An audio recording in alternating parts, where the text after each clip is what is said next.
Hey guys, welcome back to the Midi-Chlorian Experience. Today we will be exploring why the Jedi Order of the Prequel Trilogy had made love forbidden. Are you allowed to love? Thought that was forbidden for a Jedi. We are frequently shown in the prequels that the Jedi are not allowed to love. You've made a commitment to the Jedi Order, a commitment not easily broken. I will not let you give up your future for me. You will be expelled from the Jedi Order! And if the Council discovers you're the father, you'll be expelled. I know. This concept of the Jedi not allowing love is often misunderstood. It ties directly to the fact that the Jedi are essentially Stoics, with their philosophy rooted in Stoicism, and acting when they are centered and not unbalanced. I think Obi-Wan says it best. Don't let your personal feelings get in the way! In Plato's work, Republic, Plato's ideal warrior class would have also been forbidden from forming attachments and having possessions that might conflict with their devotion to the Commonwealth or impede their ability to uphold peace and justice. There should be no temptation to disregard the public welfare, and this policy would allow the system to shortcut the possibility for corruption when one holds their own desires above the needs of others, like Anakin when he was about to risk war if it meant going back for Padme. But the virtue of loyalty demands that we subordinate our private interests in favor of more pressing needs. Like most Jedi teachings, it revolves around the Stoic practice of being centered, and not letting your emotions compromise your balanced mind. Jedi can feel emotions, but Jedi don't act from emotions. They act when you are calm, at peace, passive. In Stoicism, acting when we are unbalanced opens us to vice, and vice needs to be resisted if one is to live a life of virtue. As living virtuously is difficult, it makes sense to remove certain things that distract us from doing so. In the eyes of the prequel Jedi Order, which was intentionally written to be flawed, the Jedi have elected to forbid love because of the emotional extremes that come with it, that could then bring a Jedi to the dark side. You could say this is a flawed outlook, as removing temptation is not the same as resisting temptation. Given that the Jedi have a duty to perform, they cannot let their personal feelings compromise that duty. So Anakin, allowing his love for Padme to compromise his dedication to ending the war, or even to the preservation of the Jedi Order, would be very un-Jedi-like behavior. Anakin, whose greatest weakness has always been his inability to control his emotions, even as Vader. Your thoughts betray you, Father. I feel the good in you, the conflict.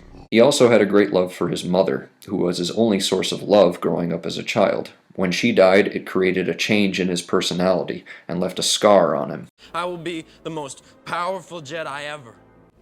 I will even learn to stop people from dying. I wasn't strong enough to save you, Mom. I wasn't strong enough. But I promise, I won't fail again. I won't lose you the way I lost my mother. Love won't save you, Padme. Only my new powers can do that. I've talked about Anakin and the Sith's obsession with control, but I'll restate it here. Anakin begins to develop a desire to change people's fate to make them the way he wants them to be. And this desire to control and save the ones he loves grows until he realizes he can control the universe, beginning to see people as things that can be manipulated and controlled, which also ties directly into the ideology of the Sith and German philosopher Martin Heidegger's idea of enframing. Anakin's fear that such a traumatic loss could happen to him again causes him to act irrationally, to make a deal with the devil and to go to the depths of hell to prevent it happening to his beloved wife, sacrificing his soul and everything he believes in order to be spared that pain. And as Yoda reiterates so many times, Fear is the path to the dark side. Fear leads to anger. Anger leads to hate. Hate leads to suffering. In Plato's Republic, the sect of virtuous warriors tasked with keeping the peace were to abstain from attachments that might prevent them from carrying out their duty. The Jedi in the prequels are largely acting in the same way. In order to prevent their attachments or desires from becoming inordinate, they abstain from the attachment altogether. But this doesn't mean the Jedi don't have relationships or attachments at all, because they do. According to C.S. Lewis, there exist 4 different types of love that we express and experience in our lives. These 4 loves are Storge, Philia, Eros, and Agape. Looking at Lewis's 4 loves, we can infer what forms of love might be allowed to the Jedi. Attachment is forbidden. Possession is forbidden. Compassion, which I would define as unconditional love, is central to a Jedi's life. Storge is the familial love that is instinctual between people or things. This is also called affection. It is the comfort and affection toward the familiar and to the everyday. It is a base upon which other loves are built. This is a common form of love that we feel in general toward the people around us. Anakin tells Padme about this form of love as being a foundation for the Jedi life and how they navigate their path. Compassion values people for their own sake, regarding them as having intrinsic value. This general care and affection can be a source of motivation to help others. As an example, feeling affection towards someone or righteous anger towards someone's unfair treatment at the hands of another can spur one to take action that might otherwise be delayed if reason alone were the sole motivator for action. Emotional responses are quick, where the mind is slow, and such feelings can aid a Jedi in their quest to keep the peace and foster life and symbiosis in the galaxy. This general affection for others would then be a form of love that is essential to a Jedi's way of life, where they have to be the guardians of peace and justice in the galaxy. This compassionate, affectionate love is separate from possession or attachment because it does not demand exclusivity. Philia, the seemingly happiest and most fully human of all loves, it is the crown of life and the school of virtue. Together in this form of love we grow kinship, that is to say, we treat others as though they were our own kin. We do this over things in common, as friendship must be about something, even if it were only an enthusiasm for dominoes or white mice. Those who have nothing can share nothing. Those who are going nowhere can have no fellow travelers. This is like the relationship between Jedi, like master and student, who bond over shared experiences, shared lifestyle, shared beliefs, and shared culture, while the loss of a master or the loss of an apprentice can create quite an emotional extreme for Jedi. I wish she were still alive.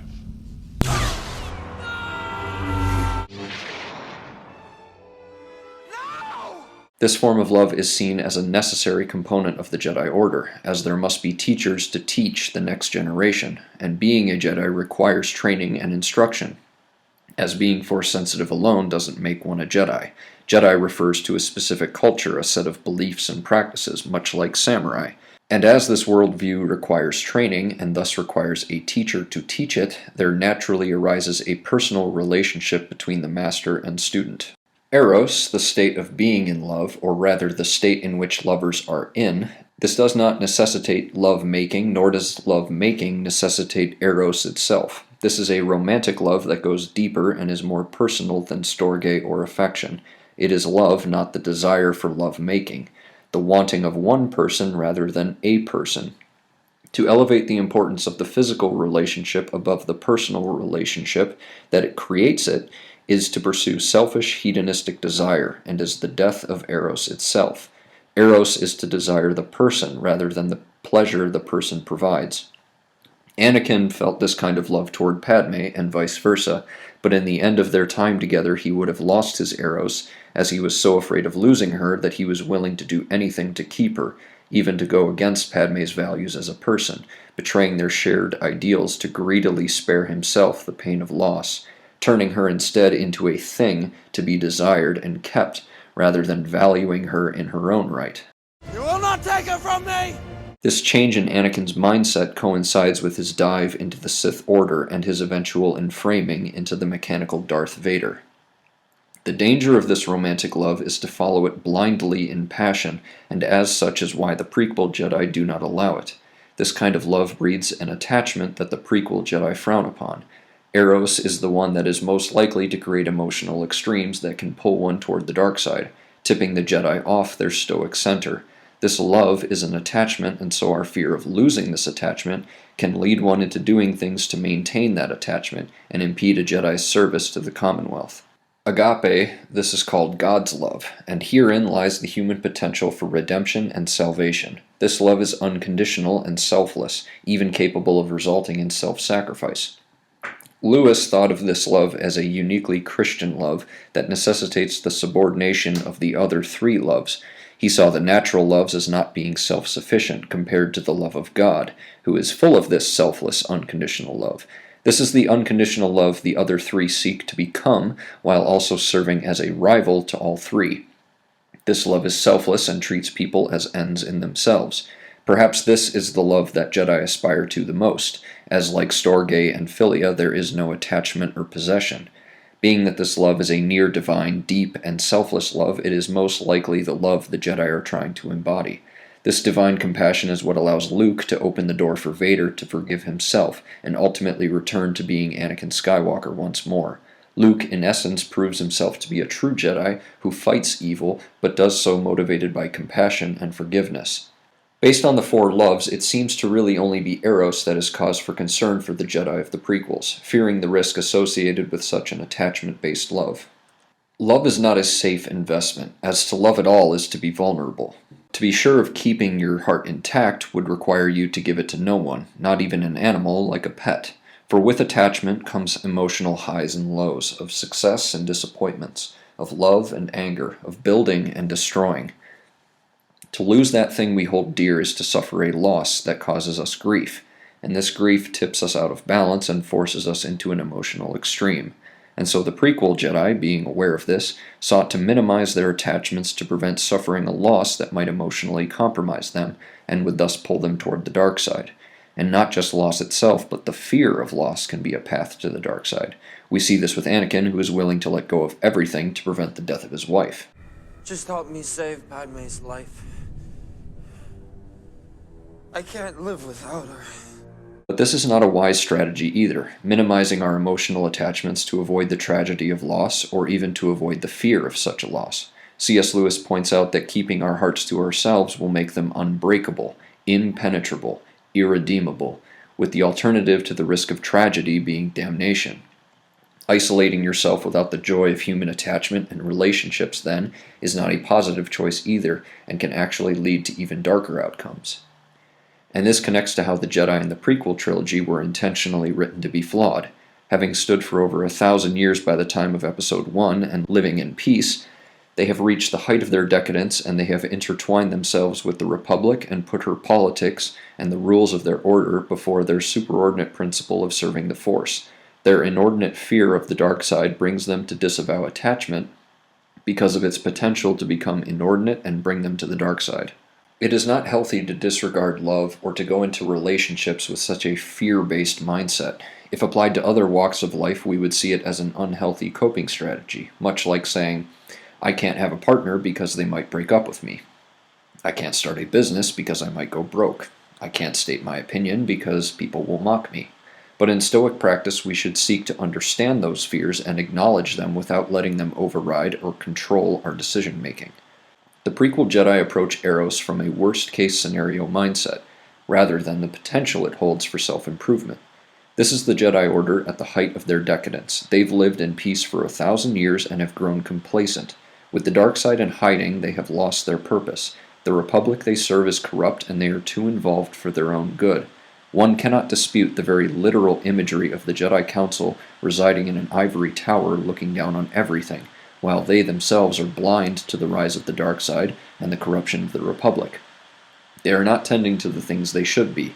They are not being servants of the Force. They are servants of the Republic, which is bogged down with corruption and bureaucracy. This makes them no longer the agents of balance they are supposed to be, and then they get wiped out at the end of Revenge of the Sith. But when we look at Luke's Jedi Academy from the old expanded universe, we see that he did allow his Jedi to fall in love and get married. Knowing how his love for his father and his father's love for him led to Anakin's redemption and the liberation of the galaxy, he would not so lightly disregard the significance of love. These feelings of love are part of what it means to be alive and among people, and Luke didn't stifle the human experience or seek to remove it to avoid slipping into the dark side, but let his Jedi have this experience to help them develop something to fight for, and to help them grow in wisdom and experience. As being with and understanding others helps us understand ourselves, and self-understanding gives rise to integrity. Ultimately, this form of love can make for a better Jedi, though the flawed prequel Jedi will disagree. Having these personal attachments and connections can help us grow as individuals, and they should not be stifled out of fear of the dark side. It is our connections with others that helps us understand ourselves, but it can also teach us how to reach others from within and connect with them. Jedi could allow these connections to be cultivated and be kept in check against the danger of the dark side by the strength of character Jedi are taught to practice. Remaining centered and not letting those feelings unbalance you would require greater self-control while you have romantic relationships, true, But as the Jedi are essentially Stoics, self-mastery is something they are already working on. You could say that the takeaway from this is that avoiding temptation is not the same as resisting temptation, and taking steps to make the environment safer is not the same as becoming braver. Being competent at and capable of facing down darkness and temptation is a better strategy than simply removing those obstacles from your path.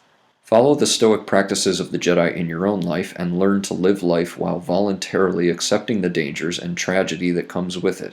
Do not close off your heart to others, and remember that while you can't control the fates of others and you can't control what happens to you, you can control your response to it. Well, those are my thoughts on Jedi love in Star Wars. If you enjoyed what I had to say, click the like button down below and subscribe for more of my content, which will be coming soon. If you want to receive notifications of when that will be, hit the little bell icon down below as well so you won't miss the next one. Thanks for sticking around, and I'll see you all next time. May the Force be with you.